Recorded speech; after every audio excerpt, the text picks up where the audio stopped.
Hey guys, how's everyone doing? In today's video, I'm going to be talking to you guys about the Apex Legends ranked tier list. So I actually got inspiration from another YouTuber called Macro, so shout out to Macro, and he made a video called the Apex Legends tier list. He didn't do it for ranked, he just did it for normal matches. So I thought I would change it up a bit and do it for ranked. So the tiers we're going to have is going to be S being the best and then E being the worst. Alright, so let's get straight into it. Tier E, we're going to start off with everyone's favorite character, Revenant. Now, I'm pretty sure at the start, when Revenant came out, or when Revenant was about to come out, everyone saw the video of him and was like, oh my god, he needs to be nerfed already. Like, he's not even out yet, and he needs to be nerfed. He looks too OP. And then, when he actually came out, he was trash. His LB, I guess, is good. If you're Pathfinder and you're trying to escape and you get hit with an LB from Revenant, you're not going to be able to escape. But other than that, Revenant isn't a great character, to be honest. Probably one of the worst characters on Apex Legends, which is kind of bad considering he's a new character. His ultimate too, it just doesn't really work very well. Like, the fact that you get sent back to the totem with 1 HP is just kind of bad, because if you want to go and finish the fight, you're not going to be able to do that with 1 HP. You're going to need to med kit up, and if you don't have a gold shield, it's going to take like 10 seconds for you to med up. So that's 10 seconds of you giving the enemy time to med up. So he's just not a great guy for ranked. But I guess if you put the totem in a hard to find spot and you put the totem in a room with all the traps and stuff, and then you go push, I guess it could work that way. You might be able to get a couple knocks and then go in after, but it's just not worth the risk, especially in ranked. You don't want to be playing Revenant. He doesn't really help out the team too much, and all the other characters are definitely better team playing characters than Revenant. So we have 2 more characters at tier E, because I feel like these characters are completely useless in ranked and they should not be played. Unless you're soloing or something, I don't know. But the other character we have in tier E is Octane. Now, Octane is just useless in ranked. Like, when are you ever gonna jump pad? Like, I guess you could get some high ground with his jump pad, but it's so predictable that when like he does use his jump pad, you can easily track him and basically kill an Octane with 1 mag of whatever gun you're using. Once they jump on the jump pad, they can't move in the air, and it's slow too, which is kind of strange. It's pretty slow. His LB doesn't help anyone.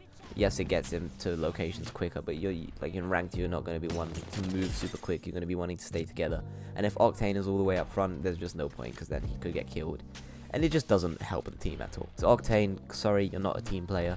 So you're not going to be even D rank, right? You're an E all the way at the bottom. Don't play Octane in ranked, please. So yeah, and the last character we have on the E tier, you can guess this for yourself. It's Mirage. Now, Mirage, his LB is very predictable. You barely get bamboozled anymore. I get bamboozled, but I'm sure you guys are smart. I bet you guys don't get bamboozled. I mean, there is the odd occasion where you may see a Mirage standing still, and then you shoot it and it's a bamboozle, but it doesn't work out very well, and then it doesn't help out the team too much. His ult, I think it's great. However, it doesn't last too long. Remember in Dummy's Big Day, where you would have like that power up where when you cloned, like, it would make 10 clones and the clones would copy your movement. Like, if Mirage had that would be pretty cool. That would make him a little bit more usable, but again, I still don't see people using him in ranked. And yeah, his ultimate can be used to get behind enemies and stuff like that, but it's just not worth it. It's not worth the risk, and I don't think you should be playing Mirage in ranked. So yeah, they have been all the characters for E tier. Let's move on to D tier, starting off with number 1, and this is Crypto. Now, most of you guys are going to be saying, oh, Crypto's great in ranked. He can figure out where enemies are. He can break down traps. Yes,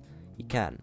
But there are other characters that can be played that will help the team more other than Crypto, because Crypto, when he is using his drone, he's vulnerable. Basically, when he's using his drone, it's a 2-man team. Although yes, he can break traps and stuff like that, you don't really need to do that. And even if the Crypto drone has its ult and it ults 3 people in a room, it's only going to be 2 people pushing those 3 people. And even if they have like low shields and stuff, it's still very risky to be pushing a team of 3 with only 2 people in ranked, especially in ranked. So yeah, Crypto just isn't that great in ranked. He's not really in the meta for ranked, and I don't think you should be using him. But yeah, Crypto isn't that useful in ranked. He can tell you where enemies are, yes, but you know, your audio can tell you where enemies are and stuff like that. Next on the D tier, we have Bloodhound. I mean, he's good. I'm pretty sure you could, like, at the start of ranked, I don't know if you can still get it now, but at the start of ranked, you could like press LB, and if whoever you scanned, and if they downed, you would be able to get the assist for that kill, which is kind of cheating, like, sort of. But other than that, he doesn't really benefit the team too much. His ultimate is just purely for him. His LB is I mean, it kind of helps the team, but again, not really. Like, if they're in the distance for you guys to be able to scan them,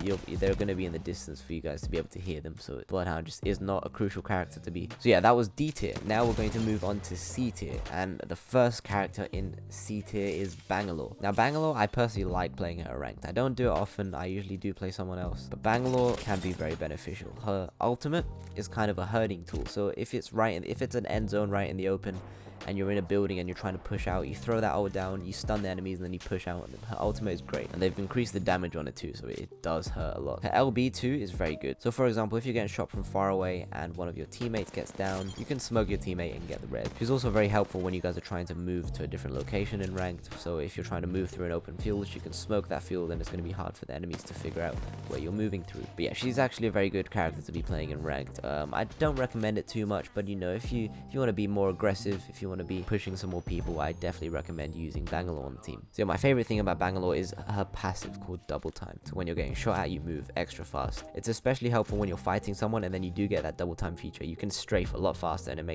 it's a very hard target to hit a fast Bangalore. It's very difficult to shoot her, and it also allows you to escape from situations. But yeah, again, she's not the best team character, so that's why she's only a C tier. Next, you guys might be surprised by this, is Lifeline. Lifeline is also in C tier. The reason Lifeline isn't too great is because there is another character that can do basically the exact same thing as her, but just has more team focused abilities. So yeah, her res shield is absolutely awesome. Her res time is absolutely great. Should be a little bit faster. Her health drone is also very nice in ranked. It does help you out a little bit, but again, it's not a necessity. You don't need it in ranked. And her passive is, in my opinion, the best passive in the game, which is fast heal. Like, fast healing on Apex Legends is amazing. It's basically like having a permanent golden shield, just a little bit slower, but basically like having a permanent golden shield. It's amazing. That's why I use Lifeline a lot, just because of those fast heals. So yeah, Lifeline's ultimate is alright. In ranked, I don't think it's too great, because when you do drop it, it tells everyone on the map where you are, and even if you don't have the best stuff, dropping it in is a big risk, because people are most likely going to push you. So yeah, Lifeline is only in C tier because there is another character that can do exactly the same things as Lifeline, but in my opinion, even better. So what we have left, guys, is the B tier, the A tier, and the S tier.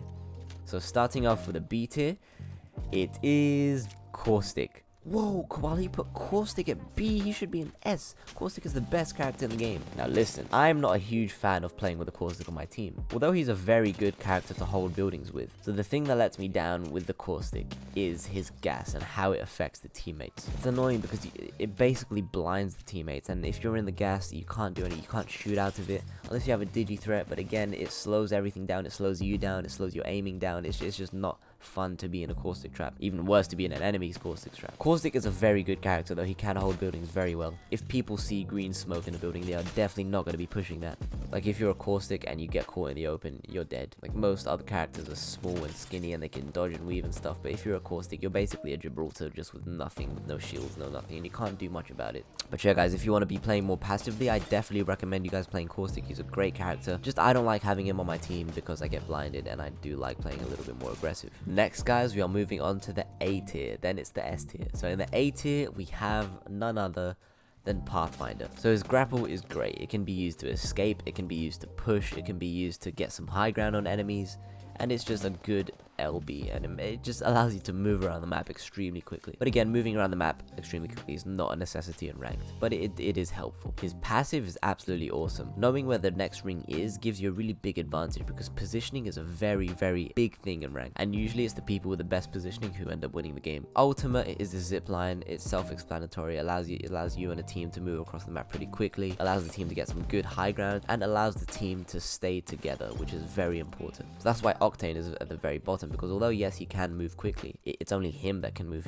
quickly. He can't help his team. He can't lend his heroin needle to his teammates to, you know, run faster. But yeah, Pathfinder's ultimate is great. All you guys can move together, push together, and stay together. That's the way you're going to be winning ranked games, guys. So yeah, Pathfinder is A tier. There's not too much I need to say about him, other than if you do play Pathfinders, make sure you're going to be the aggressor. I think the Pathfinder should be the highest skilled player on the team. Now, guys, we have the S tier, the super tier, the sexy tier, the slippery salamander tier, the god tier, basically. So starting off with number 1, this is Wraith. So now Wraith is just amazing. Her LB allows you to be pushing into rooms that you wouldn't necessarily be pushing into if you were like a Lifeline, for example, because if shit does hit the fan, you can just press LB and get the hell out of there, because you're invincible and invisible. So yeah, it's basically a get out of jail free card. Her ultimate, I think, is the best ultimate in ranked, and I think it's very OP. Yeah, like I said before, movement on ranked is very important. Wraith is really good for getting better positions, because you're not out there risking the whole team's lives. It's just Wraith, and Wraith has the LB and ultimate at the same time. When she uses that,